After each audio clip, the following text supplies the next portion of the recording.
विवादित बयान दिया गया जिसमें उन्होंने रामचरितमानस की 3 चौपाइयों को टारगेट करके ये कहा है कि ये रामचरितमानस सिर्फ सवर्णों के लिए है और बैकवर्ड और एससी एसटी को बांटने का काम करता है, भेदभाव उत्पन्न करता है। इसमें कितनी सत्यता है उनके बयान में? स्वामी प्रसाद जी का बयान बहुत ही ओछा और घिनौना है। स्वामी प्रसाद जी एक धर्म को टारगेट करके, जाति को टारगेट करके धर्म को कमज़ोर करना चाहते हैं, जबकि स्वयं भी उसी धर्म में जन्म लिया है। उनका कहना ये है कि ढोल गंवार शूद्र पशुनारी ये खाली शूद्रों के लिए कहा गया है, जबकि सत्यता ये है कि नारी शब्द का भी संबोधन है, उसमें किसी एक विशेष जाति की नारी के लिए नहीं कहा है। नारी शब्द को ताड़ने से उसका अर्थ अभिप्राय स्वामी प्रसाद मौर्य लगा लेंगे, ये हमारी समझ की बात नहीं है। गोस्वामी तुलसीदास जी को पूरा विश्व मान रहा है, उनका इतिहास, उनका छंद, सवैया, अलंकार जो भी है, उसकी विद्वता को समझ पाना स्वामी प्रसाद मौर्य जैसे हल्के आदमी के बस की बात नहीं है। स्वामी प्रसाद मौर्य खाली पिछड़ों की बात, दलितों की बात करते हैं। मैं तो ये कहता हूँ कि जिस प्रकार से नौटंकी का जोकर होता है, जिस रंगमंच पर खड़ा होता है, उसी तरह की व्याख्या करता है। कल तक जय भीम कहने वाले स्वामी प्रसाद मौर्य दलित की बेटी सुश्री मायावती जी ने इनको इतना सम्मान दिया था, उसके बाद भी ये उनके सगे नहीं हुए। वहाँ जगह नहीं मिली तो फिर आके भाजपा के, हमारी पार्टी के मंच पे जय श्री राम के जयकारे के नारे लगाया करते थे। तब इनको तुलसीदास जी का वो छंद दोहा भूल गया था, और उसके बाद आज जब फिर वहाँ जगह नहीं मिली तो फिर ये समाजवाद के नाम पर जाकर खड़े हुए हैं। क्या समाजवाद ये कहता है क्या कि किसी एक जाति का, किसी एक व्यक्ति का आप नुकसान पहुँचाएं, आहत करें, उसको गालियाँ दें और जनमत इकट्ठा करें? किस पिछड़े वर्ग के लिए स्वामी प्रसाद मौर्य ने अभी तक काम किया है? किसी प्रकार से स्वामी प्रसाद मौर्य बता दें कि आज के 20-25 साल पहले इनके पास क्या था और आज क्या है। तो ये किसी धर्म के नहीं, किसी मजहब के नहीं, किसी जात के सगे नहीं, ये खाली अपने स्वार्थ के सगे हैं। जहाँ इनका स्वार्थ तय होगा वहीं ये जाके उसी की बात कहेंगे। लोक लुभावनी हल्की बातें करके, जनता को गुमराह करके, खाली वोट लेकर अपने धन और अपनी आभा वैभव को बढ़ाने का काम करते हैं। यदि इनको लगता है ढोल गंवार शूद्र पशु नारी जो कहा गया ये ताड़ने के लिए, इसका आशय क्या है, अगर इतने में भी इनको समझ में नहीं आता तो राष्ट्रीय महान दल के इन्हीं के बिरादरी के केशव मौर्य का बयान आया है, उसको सुनकर इनको समझ लेना चाहिए कि वास्तविकता क्या है, उस चौपाई का अर्थ क्या हो सकता है। जैसे कि हम बात करें सपा मुखिया अखिलेश यादव, इनके इस बयान के बाद इनकी पदोन्नति कर देते हैं और इन्हें महासचिव बना देते हैं। तो क्या आपको भी लगता है कि इनके इस बयान में सपा मुखिया अखिलेश यादव की भी सहमति थी? माना जा सकता है, पार्टी के लिए वो काम कर रहे हैं और अखिलेश यादव की भी सहमति मानी जा सकती है। जिस प्रकार से अखिलेश यादव शूद्र कहते हैं कि मैं भी शूद्र हूँ, मैं भी शूद्र हूँ, तो ये एक मुख्यमंत्री पद के गरिमामयी शब्द नहीं है। निश्चित रूप से अखिलेश अगर ये कह रहे हैं तो शूद्र एक विचारधारा है, कोई जाति नहीं। अगर जाति और जन्म से कोई शूद्र होता तो संत रविदास और निषाद राज, जटायु, संपाति, सेबरी, वहाँ से आप नीचे चले आएंगे तो नीचे भी आपको देखने के लिए मिलेगा कि अनेक संत हुए हैं जिनकी पूजा उस काल में भी होती रही जब तुलसीदास जी ने लिखा है। इसके बाद भी वो शूद्र कहते हैं, तो शूद्र निश्चित रूप से एक विचारधारा है। अगर शूद्र जाति होती तो संत रविदास की पूजा नहीं हुई होती, तब सबरी के यहाँ भगवान राम जाके झूठे बैर नहीं कहे होते। और इससे बड़ा स्वामी प्रसाद मौर्य कभी आदर्श और समाजवाद स्थापित करके दिखा दें तो मैं समझता हूँ कि स्वामी प्रसाद की भी कोई अपनी सोच है। निश्चित रूप से जंगलों में जाकर तपस्या करके, साधना करके गोस्वामी तुलसीदास जी ने अपना इष्ट मानकर भगवान राम को मानस की संरचना किया। मानस की रचना में इस तरह का जितना कुछ लिखा है, क्या उन सारी चीज़ों का स्वामी प्रसाद को ज्ञान है या बोध है उस बात का? स्वामी प्रसाद जब मौका पाए हैं तो जिस पार्टी से पाए हैं वहाँ गए हैं और अपना धन बढ़ाए। न इन्होंने जाति के लिए किया है, न बिरादरी के लिए किया है, न किसी के लिए किया है। और जहाँ तक रही बात अखिलेश जी की, अभी ओम प्रकाश राजभर जी का बयान आया है। ओम प्रकाश राजभर जी ने कहा कि अनेक पिछड़ों को, अन्य पिछड़ों का हिस्सा खाने वाले ये लोग हैं, ये पिछड़ों का भला नहीं चाहते हैं। तो मैं ये भी कहना चाहता हूँ कि आने वाले समय में जो आय की सीमा निर्धारित हुई है, उतने से ऊपर जिसकी आय हो, उनसे आरक्षण समाप्त करके उसी जाति और बिरादरी के वंचित लोगों को अवसर मिलना चाहिए। 30 साल आरक्षण के हो गए हैं, तो 30 सालों में जितने पिछड़े वर्ग के या दलित वर्ग के लोग आरक्षण का लाभ पाए हों, उनको छोड़कर जो उनसे बचे लोग हैं उनको आरक्षण मिलना चाहिए। इस तरह की व्यवस्था सरकार को लागू करनी चाहिए, जिससे समाज और देश का भला होगा। अभी स्वामी प्रसाद मौर्य का एक नया बयान आया है जिसमें उन्होंने कहा है कि मंदिर जाना अगर लोग छोड़ दें तो कुछ लोगों को पेट भरना मुश्किल हो जाएगा। इसमें कितना है, क्या ये कि मंदिर से किसी एक समाज का भला होता है? मैं तो ये कहता हूँ कि रही बात मंदिर की, गंगा स्नान की, तीर्थों की, स्थलों की, तो एक पुजारी अगर ब्राह्मण होता है तो उसके पीछे कम से कम 500 लोग अन्य बिरादरी के उसमें पिछड़े भी होते हैं, दलित भी होते हैं, मुस्लिम भी होते हैं और सामान्य वर्ग के भी लोग होते हैं, जिसका उसमें जीविकोपार्जन होता है, उनकी जीविका चलती है। उसमें किसी जाति का छांट कर नहीं होता है। हिंदू की भी मंदिर होगी तो उसमें मुस्लिम भी सिंदूर बेचने वाले हुआ करते हैं, तरह तरह के पिछड़े वर्ग के लोग हुआ करते हैं, दलित भी हुआ करते हैं, और कहीं इस पर कोई पाबंदी नहीं। सदियों से हमारे यहाँ गंगा स्नान का एक पर्व चला आया है कि गंगा स्नान पूर्णमासी को, अमावस्या को और माघ में, इस तरह से कई स्नान हैं। तो निश्चित तौर पर यह कहा जा सकता है कभी गंगा स्नान करने में किसी को दलित, हरिजन या पिछड़ा कहकर कोई किसी ने मना नहीं किया है। और इसी स्वामी प्रसाद की तरह कुछ लोग रहे होंगे जो समसामयिक स्थिति के हिसाब से भाषण करके लोगों को उकसाने का, धर्म का नुकसान पहुंचाने का कार्य किए होंगे, वो भी अपने निजी लाभ के लिए किए होंगे। तो मैं ये कहना चाहता हूँ कि स्वामी प्रसाद को सिर्फ और सिर्फ मैं खाली एक रंग मंच का जोकर समझता हूँ। इसके अलावा स्वामी प्रसाद जी के पास न कोई गुणवत्ता है, न इनको कोई जानकारी है, न इनको किसी प्रकार का कोई ज्ञान है। केंद्र में भाजपा की सरकार है और राज्य में भाजपा की सरकार। अभी तक राम के नाम पर राजनीति करने वाली भाजपा सरकार इस मुद्दे पर चुप क्यों है? भाजपा सरकार चुप नहीं है। इस तरह के लोगों को, जैसे स्वामी प्रसाद जी कहते हैं कि हाथी चली जाती है, कुत्ते भौंकते रहते हैं, तो निश्चित रूप से मैं ये कहना चाहता हूँ कि भाजपा एक मिशन लेके चल रही है, हिंदुत्व का एजेंडा लेके चल रही है, भगवान राम की स्थापना को लेके चल रही है।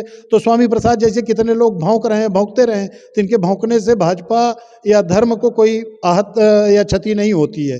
इनके ये भौंक रहे हैं, भौंकते रहे, इनके भौंकने से कोई असर नहीं पड़ने वाला। कोई ठोस कानून क्यों नहीं बन रहा है कि जिससे किसी भी धर्म को टारगेट ना किया जाए, किसी की भावनाओं को आहत ना किया जाए, और अगर है कानून तो उसका पालन क्यों नहीं हो रहा है?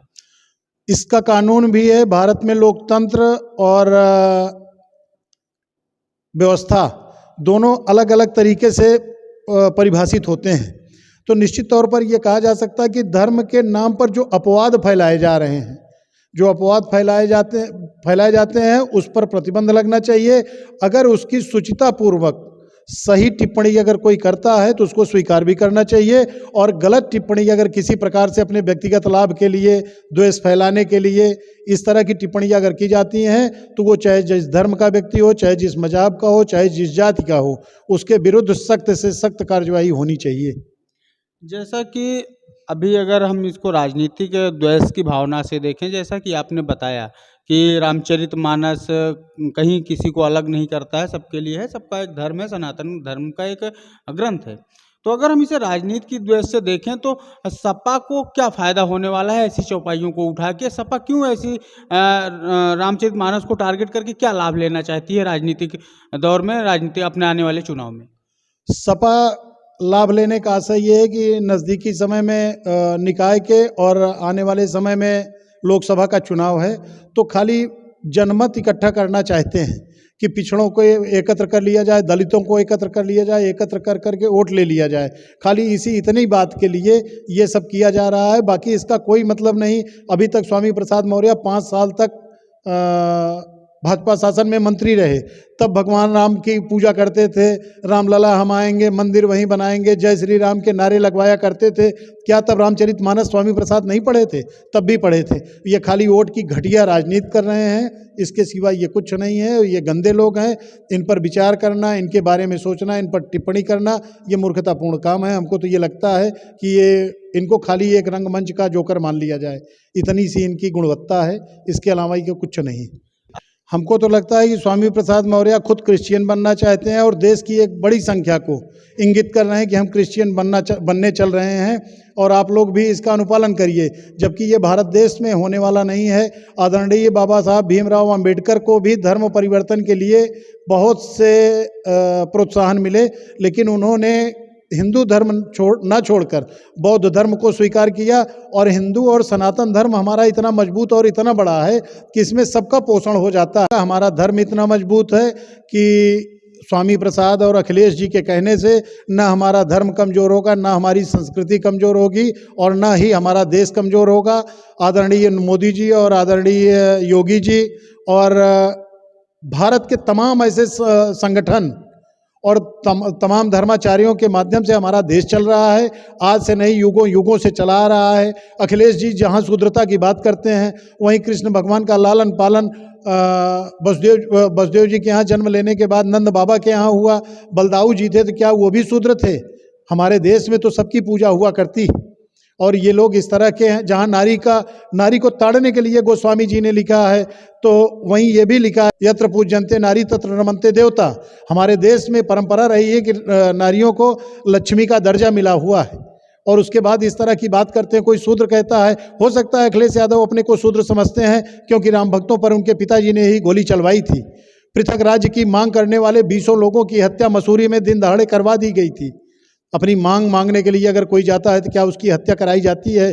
जो आज कानून की दुहाई दे रहे हैं, कल तक क्या ये सो रहे थे? तो उन्हीं के पार्टी के कार्यकर्ता हैं स्वामी प्रसाद मौर्य।